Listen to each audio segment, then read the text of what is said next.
University selections. I don't know, తొందర వెళ్ళిపోవాలి ఏదో ఒకటి. So that's first mistake. చాలా ప్రాబ్లమ్స్ ఫేస్ చేయాల్సి వస్తుంది సరిగా ప్లాన్ చేయకపోతే. First thing accommodation. మాస్టర్స్కి రావడానికి కాదు, ఈ ఎక్స్పీరియన్స్ జర్మన్స్కి కూడా దే డోంట్ లైక్ ఇట్. ఎందుకంటే ఇండియాలో బ్యాచిలర్ స్టడీస్కి ఇక్కడ జర్మన్ స్టడీస్కి కంప్లీట్గా ఫరక్ ఉంటుంది, మస్తు తేడా ఉంటుంది. So next experience exams.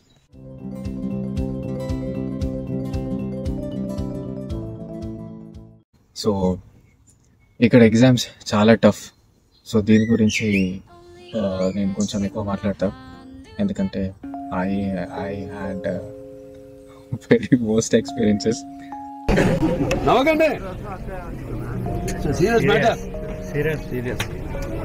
So దానివల్ల చాలా నేర్చుకున్నా నేను. సో జనరల్గా ఏంటంటే ఈ ఇక్కడ ఈ రియాలిటీ ఎగ్జామ్స్ ఏంటి ఎట్లా ఉంటుంది అనేది మ్యాక్సిమం మన వాళ్ళకి అక్కడి నుంచి వచ్చే వాళ్ళకి తెలిసి ఉంటుందో తెలియకపోదో, తెలుస్తుందో నాకు తెలీదు. బట్ ఏంటంటే మనం ఇంజనీరింగ్లో ఇండియాలో సెమిస్టర్కి ఇన్ని సబ్జెక్ట్స్ అని రాసేస్తాం, అందులో ఫెయిల్ అయినా పర్లేదు, మళ్ళీ నెక్స్ట్ సప్లిమెంటరీ రాసేస్తాం, అప్పుడు ఫెయిల్ అయినా మళ్ళీ నెక్స్ట్ సప్లిమెంటరీ రాసేస్తాం. అన్నిసార్లు సప్లిమెంటరీ రాసినా కూడా జనరల్గా పాస్ అయిపోతారు, అన్నిసార్లు వెళ్ళారు. ఎందుకంటే మనకు తెలుసు మన దగ్గర ఒక 30 పేపర్లు రాసేస్తామంటే మనం పాస్ అయిపోతాం. సో దానివల్ల నాలెడ్జ్ రాదు, ఏం రాదు, అది వేస్ట్. అది ఆ మెంటాలిటీతోని ఇక్కడికి వచ్చి మనం పొడుద్దాం అనుకుంటే మాత్రం చాలా కష్టం. ఎందుకంటే ఇక్కడ ఎగ్జామ్స్ కంప్లీట్గా అప్లికేషన్ ఓరియంటెడ్ ఉంటుంది. ఏంటంటే మనం క్లాస్లో నీకు కొన్ని కాన్సెప్ట్స్ చెప్తాడు ప్రతి ఒక్క సబ్జెక్ట్ మీద, ఫర్ ఎగ్జాంపుల్. సో ఆ కాన్సెప్ట్ ఓరియంటెడ్గానే నీకు మళ్ళీ క్లాస్లో చెప్పినట్టు యాస్టీస్గా అదే క్వశ్చన్ ఇచ్చుడు అట్లా ఏముండదు. సో నీ కాన్సెప్ట్ వస్తేనే ఆ ఎగ్జామ్ పాస్ అవుతాం. సో కాన్సెప్ట్ రావాలి అని అంటే యూ హ్యావ్ టు గో. నువ్వు కంపల్సరీ క్లాస్కి వెళ్తేనే నీకు కాన్సెప్ట్ వస్తుంది. కాన్సెప్ట్ వస్తేనే నువ్వు ఎగ్జామ్లో రాయగలుగుతాం. ఎందుకు ఇంత స్ట్రెస్ చేస్తున్నా అంటే ఈ టాపిక్ మీద, ఒకసారి ఇక్కడ ఫెయిల్ అయినావు అనుకోండి, సరేలే ఏదో స్టార్టింగ్లో తెలియకుండా నా ఎక్స్పీరియన్స్ ఫస్ట్ సెమిస్టర్లో మనకి నేను తెలియకుండా క్లాసెస్కి వెళ్ళకుండా టక్కన ఒక 9 సబ్జెక్ట్స్ తీసుకున్నా. 9 సబ్జెక్ట్స్ తీసుకొని పోయిన తర్వాత ఏం రావట్లేదు, అసలు పెన్ను కదులుతలేదు, ఏం లేదు. సో అందులో 5 ఫట్. సో దాని తర్వాత నాకు అర్థమైంది, ఓకే ఇట్లా మనలాగా ఇక్కడ అసలే కుదరదు. ప్రొఫెసర్స్ కూడా చెప్పేవాళ్ళు, ఎందుకు ఒక్కొక్కరు ఇండియన్ స్టూడెంట్స్ పేజీలు రాస్తున్నారు, we don't want that much, చిన్న షార్ట్గా ఉండాలి అని. సో మెయిన్గా అదంతా పక్కన పెడితే, ఒక్కసారి ఇట్లా ఎగ్జామ్ ఫెయిల్ అయినాం అనుకోండి, ఆ ఎగ్జామ్ మనకి ఇష్టం ఉన్నా ఇష్టం లేకపోయినా, నీకు అది అర్థం అవుతున్నా అర్థం కాకపోయినా నువ్వు కంపల్సరీ పాస్ అయిపోవాలి. సో పాస్ అవ్వాలంటే అర్థం కావాలి. సో నువ్వు దాన్ని ఇగ్నోర్ చేయలేము, ఇది వద్దు నేను వేరే తీసుకుంటా అని ఒకసారి ముట్టిన తర్వాత. సో ఒకసారి ముట్టే ముందు మనం కరెక్ట్గా ప్లాన్ చేసుకోవాలి. నేను ఈ సెమిస్టర్లో ఇన్ని సబ్జెక్ట్స్ తీసుకుంటున్నా, ఇన్ని సబ్జెక్ట్స్ కాన్ఫిడెన్స్ ఉందా నాకు, ఉంటేనే ఎగ్జామ్ రాయాలి. లేకపోతే ఏదో డాక్టర్ సర్టిఫికేట్ పెట్టి సిక్ అని చెప్పి వాళ్ళు లైట్ తీసుకుంటారు, తర్వాత సెమిస్టర్ రాస్తారు. అది కూడా అప్పుడప్పుడు బెటర్ ఆప్షన్ ఫెయిల్ అయ్యే బదులు. అట్లా కాకుండా మనకి ఐడియా ఉంటేనే సరే ఇన్నే సబ్జెక్ట్స్ తీసుకుంటా అని రాయడం బెటర్. వన్స్ ఫెయిల్ అయితే ఇంకో నెక్స్ట్ సెమిస్టర్లో అన్నా అది మళ్ళీ 1 or 2 monthsలో మళ్ళీ పెడతాను నాకు తెలిసి. అప్పుడు ఫెయిల్ అయిందంటే అంతే. కొన్ని కాలేజెస్లో జస్ట్ టూ టైమ్స్ ఫెయిల్ అయిపోతే నువ్వు మొత్తం ఇంకా కాలేజ్ నుంచి వెళ్ళి ఎక్స్పెక్ట్ అయిపోతావు నువ్వు. అంటే ఫర్ ఎగ్జాంపుల్ ఒక 2 years కష్టపడి అన్ని సబ్జెక్టులు పాస్ అయ్యి లాస్ట్కి ఒక సబ్జెక్ట్లో ఫెయిల్ అయినా మొత్తం నీ చదువు అంతా సంగనాకపోతుంది, మనం కంటిన్యూ చేయలేం. ఆ యూనివర్సిటీలో వేరే కోర్స్కి అప్లై చేసుకొని నువ్వు వేరే కోర్స్లో జాయిన్ అవ్వడం తప్ప. ఆ సిచ్యువేషన్ వచ్చేవరకు ఏంటంటే లోపల ఉన్న ఎనర్జీ పోతుంది, తర్వాత ఇంట్రెస్ట్ పోతుంది. It's a long process. So అంత కష్టపడిన తర్వాత ఒక దాంట్లో బిస్కెట్ అయిందంటే మళ్ళీ స్క్రాచ్ నుంచి చేయాలంటే చాలామందికి చేయలేరు. అట్లా నేను చాలా ఎక్స్పీరియన్స్ చూసిన నా ఫ్రెండ్స్లో నా బ్యాచ్లో. So that is one of the worst thing. So అట్లా జరగొద్దు. సో అందుకే ఎగ్జామ్ తీసుకునే ముందు కంపల్సరీ పాస్ అవుతా అనే కాన్ఫిడెన్స్ ఉంటేనే ఎగ్జామ్ తీసుకోవాలి. లేదంటే ఎవరికి మళ్ళీ ఒక 2 years స్పెండ్ చేసి లేకపోతే 3 years స్పెండ్ చేసి ఇది ఈ కోర్స్ అయితే లేదు, ఈ యూనివర్సిటీలో నేను డిసైడ్ అయినా, నేను ఇంకో యూనివర్సిటీలో మళ్ళీ స్టార్ట్ చేస్తా అని ఎవరికి ఉండదు. ఉన్న వాళ్ళని కూడా చూసిన. సో ఇంకా అది వాళ్ళ individual choice. But it's a time waste. Main ఏంటంటే టైం, ఎనర్జీ, మనీ, ఇవి 3 చాలా వేస్ట్ అయిపోతుంది ఈ ఎగ్జామ్ ఫెయిల్ అయితే. సో అందుకే that's very important. Exam compulsory బాగా రాయాలి. ఎగ్జామ్ బాగా రాయాలి అని అంటే మీరు కంపల్సరీ కాన్సెప్ట్ నేర్చుకోవాలి అని అంటే మీరు ఫోకస్గా ఉండి ఇండివిజువల్గా ఉంటేనే మీరు concept నేర్చుకోగలుగుతారు.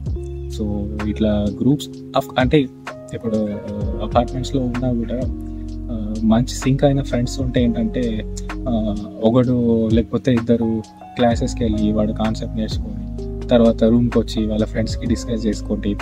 That's also very good. అది చాలా హెల్ప్ అవుతుంది. ఎందుకంటే మీకు రివైజ్ అవుతుంది, మీకు పక్కన ఫ్రెండ్స్కి కూడా హెల్ప్ చేస్తూ ఉంటారు.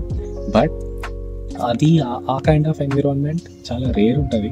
ఎందుకంటే అది మన ఫస్ట్ నుంచి తెలిసిన ఫ్రెండ్స్ అయితే అట్లా ఉంటే సెట్ అవుతుంది తప్ప ఇక్కడికి వచ్చిన తర్వాత చాలా తక్కువ % సెట్ అవుతుంది. ఎందుకంటే తెలియదు మన ఫ్రెండ్స్ మన మెంటాలిటీ సింక్ అవుతా లేదా ఇదని. సో దట్స్ వై ఒకవేళ అది మీకు తెలుస్తుంది నేను ఇంట్రోవర్ట్ లేకపోతే నా ఓన్ నేను చేసుకుంటాను అని. సో అందుకే ఎక్కడున్నా పర్లేదు, అపార్ట్మెంట్ అయినా లేకపోతే టామ్ అయినా, అది మీ individual choice. But compulsory classes మాత్రం అటెండ్ అవుతానే ఎగ్జామ్ పాస్. ఈ పార్ట్ టైమ్స్ అవి ఇవి చేస్తూ ఉంటాం. ఓన్లీ మన వాళ్ళే ఎక్కువ పార్ట్ టైమ్స్ అని అదని ఇదని చేసుకుంటూ టైం వేస్ట్ చేస్తూ ఉంటాం. నాలెడ్జ్ కాన్సెప్ట్ మీద నేర్చుకోవడం. బట్ నేను వేరే కంట్రీ వాళ్ళని చూసాను. వాళ్ళు they don't do part times, but they focus on కంప్లీట్గా స్టడీస్ మీద పెట్టి 2 years కంప్లీట్ చేసేసుకొని even if they want to do any part time they do like కాలేజ్లో హీవీ జాబ్స్ లేకపోతే రీసెర్చ్ స్టూడెంట్ లాగా, అంటే వాళ్ళ కెరీర్కి యూజ్ అయ్యే పార్ట్ టైమ్స్ లాంటివే చేస్తారు తప్ప ఈ బాకీ పనులు చేయరు. సో దానివల్ల ఏం రాదు. సో అట్లా చేసుకుంటే అట్లా ప్లాన్ చేసుకోవాలి. ఎందుకంటే ఇది ఈ హార్డ్ రియాలిటీస్ నాకు తెలిసి ఓన్లీ దగ్గర ఉన్న వాళ్ళే షేర్ చేసుకుంటారు నాకు తెలిసి మ్యాక్సిమం. వచ్చే ముందు మనకి వచ్చేయాలి అనే ఇంట్రెస్ట్తోనే వచ్చేస్తాం తప్ప ఇక్కడ ఎట్లుంటుంది ఏంటి అనేది తెలియదు. సో ఏదైనా చేసే ముందు ప్లీజ్ కంపల్సరీ అది పక్కాగా ప్లాన్ చేసుకోవాలి. ప్లాన్ చేసుకుంటేనే ఇక్కడ కొంచెం సెట్ అవుతాం. లేదంటే సెట్ అవుతాం తర్వాత కూడా, but it takes lot of energy, lot of money, చాలా టైం పడుతుంది. సో అందుకే చేసే ఎగ్జామ్స్ అయినా రిజిస్ట్రేషన్స్ అయినా పక్కాగా ప్లాన్ చేసుకొని కాన్ఫిడెన్స్ ఉంటేనే రాయాలి. So this is so important. So that is ఈ ఎగ్జామ్ ఎక్స్పీరియన్స్. నా ఓన్ ఎక్స్పీరియన్సెస్ ఏంటంటే నేను పక్కన చెప్పాను ఆల్రెడీ 9 తీసుకున్నా, 5 పోయినాయి.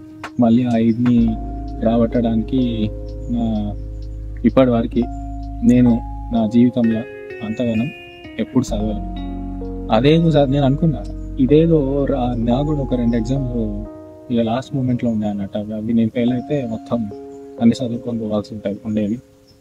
బట్ ఆ ఎగ్జామ్స్కి ఎట్లా ప్రిపేర్ అయినా అంటే ఉన్న సిలబస్ మొత్తం 7 times రివైజ్ చేసి ప్రతి ఒక్క కాన్సెప్ట్ నేర్చుకుని. అది ఎందుకంటే మనకు ఆ భయం ఉంటుంది. ఇప్పుడు నేను అయ్యా 5 సంవత్సరాలు అయిన తర్వాత 2 years 3 years అయిన తర్వాత ఇండియా వెళ్ళలేము, ఈ టైం అంతా వేస్ట్, మనీ వేస్ట్. సో ఆ భయం ఉంటుంది చాలా. సో ఆ భయంకి ఫస్ట్ ఎందుకు రావాలి ఫస్ట్ ఆఫ్ ఆల్. సో ముందే ప్లాన్ చేసుకుంటే బెటర్. సో ఇట్లా తెలీదు. సో అందుకే నా ఎక్స్పీరియన్స్ షేర్ చేసుకుంటామని ఈ వీడియో చేస్తున్నాం. సో అట్లా నేను ఒక 2 ఎగ్జామ్లు మామూలుగా కాదు. ఇంకా అప్పుడు అనుకున్నాను నేను ఇదే చదివేదో బ్యాచిలర్ చదువుతుంటే అక్కడే సూపర్ ఉంటాం కదా అని అనిపించేది. But I did my decision I don't regret. ఎందుకంటే ఇండియాలో మెంటాలిటీ డిఫరెంట్ ఉంటుంది. అక్కడ ఎక్కువ depends on different people. But నాకేంటంటే నేను డిపెండెంట్గా ఉన్నా అని అనిపించింది. బట్ ఇక్కడికి వచ్చిన తర్వాత I completely become like independent. మెయిన్గా అదే ఈ వీడియోలో నేను చెప్పాలనుకునేది ఏంటంటే, ఇక్కడికి వచ్చే ముందు కంపల్సరీ మీకు నచ్చిన, మీరు చేయాలనుకున్న, మీకు ఏది సెట్ అవుద్ది అని ముందు ప్లాన్ చేసుకొని అటువంటి యూనివర్సిటీ అప్లై చేసుకోండి. అందులో అడ్మిషన్ వచ్చిన తర్వాత మీరు అక్కడ ఉండే డామ్స్లో అప్లికేషన్ పెట్టుకోండి. ఒకవేళ అది లేకపోయినా ఇక్కడికి వచ్చిన తర్వాత మ్యాక్సిమం 6 months ఉండేలా ట్రై చేయండి బయట అపార్ట్మెంట్స్లో అట్లా ఇట్లా. ఎందుకంటే వచ్చిన వెంటనే మళ్ళీ అప్లై చేసుకోవచ్చు డామ్కి. సో మేబీ నెక్స్ట్ సెమిస్టర్లో దొరకవచ్చు. సో ఎప్పుడు దొరికితే అప్పుడు డామ్స్కి మూవ్ అయిపోవాలి. లేదు అపార్ట్మెంట్లో కూడా ఇట్స్ గోయింగ్ వెరీ గుడ్ అంటే అది ఇంకా చాలా బెటర్. ఎందుకంటే కొందరు సింగిల్గా ఉండి చేసుకోవడానికి చేయలేదు. సో ఇట్లా ఉంటే ఇది డిసైడ్ అవ్వాలి. సో అండ్ క్లాసెస్కి, ఎగ్జామ్స్కి బాగా ప్రిపేర్ అవ్వాలి, లేదంటే వేస్ట్ ఇంకా ఇంత దూరం వచ్చి. సో ఎందుకంటే వై ఐఎమ్ టెల్లింగ్ దిస్, నాకు నేను నా ఫ్రెండ్స్ని, నా చుట్టుపక్కల ఉన్న బ్యాచ్లో వాళ్ళని చాలా చాలా చూసిన. సమ్ పీపుల్, ఐ మీన్ కొందరు ఫ్రెండ్స్ అయితే లిటరల్గా డిప్రెషన్ వెళ్ళిపోయినారు. 4 years తర్వాత ఏమవ్వట్లేదు, ఇంకా ఏం ముందరికి వెళ్ళట్లేదు అని లిటరల్గా డిప్రెషన్ వెళ్ళిపోయిన వాళ్ళని చూసిన. ఆ డిప్రెషన్ అంటే ఇంకా అది మామూలు కాదు, ఇంకా it's like it's worst thing. వాళ్ళు ఇండియాలో they own be like that. Like ఇండియాలో డిఫరెంట్ పేరెంట్స్ ఉంటారు, నువ్వు ఆ సిచ్యువేషన్కి వెళ్ళలేదు. బట్ ఇక్కడ ఏంటంటే ఏమైనా ఇటువంటి డిసిషన్స్లో ఏమైనా బిస్కెట్ అయితే అది చాలా చాలా ఫస్ట్ థింగ్స్కి తీసుకెళ్తుంది. అది నేను చాలామంది చూసిన డిప్రెస్ అయ్యి